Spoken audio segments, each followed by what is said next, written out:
Wat heet uitdagingen, dat vind ik dan ook altijd weer zo zwaar klinken, maar nog eens een keer iets anders gaan doen, dan als ik dat zou willen, dan is dat nu wel het moment.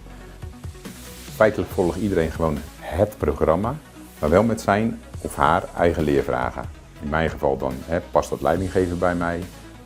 Welke capaciteiten heb je al die je mee kan nemen vanuit het verleden? Op het moment dat ik inderdaad antwoord heb gekregen op sowieso die ene leervraag, heeft het mij